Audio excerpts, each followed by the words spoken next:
Again, I talk about repetition, tying some things together. We're still on the one chord, but we're playing this up-tempo straight blues, kind of like think about maybe The House is a-Rockin', that sort of song, Johnny B. Good, something like that.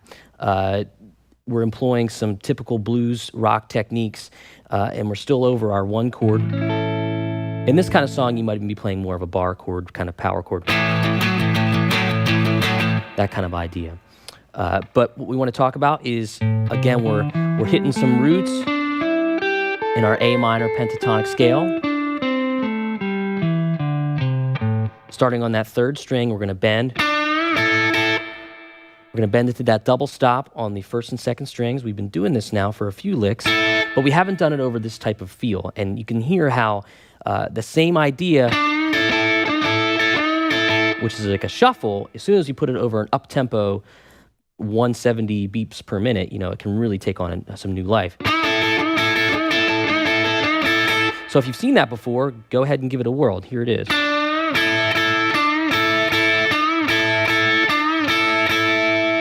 You're going to do that for the first 2 bars, and it goes by pretty quickly at this tempo. And then it kind of harkens back to the first shuffle riff we did with these double stops here on the second and third strings. We're going to first start on that A note, which is, again, our root. But after we finish that double stop,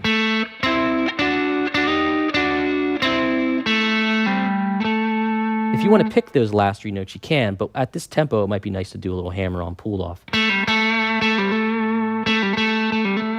Anything you prefer. Why is this cool? Well, again, it's kind of staying straight in that box form over the one chord. Sounds like rock and roll, sounds like blues. And when we end on the root, it's cool. It's not just that we're ending on an A because we have an A chord. The great thing about the pentatonic is how it seamlessly moves from one chord to the next. The next chord, as we talked about, is D7 in our progression. And it just so happens when I play that chord, my finger is right on that root note that we're targeting. So it's this seamless tying together of licks and chords that makes this style of playing digestible, even when you're just getting started. So let's take a look at that one more time.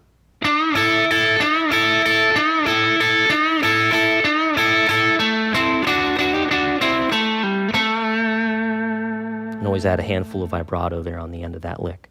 So this is one that goes by quickly, but it leads into the 4 chord quite nicely.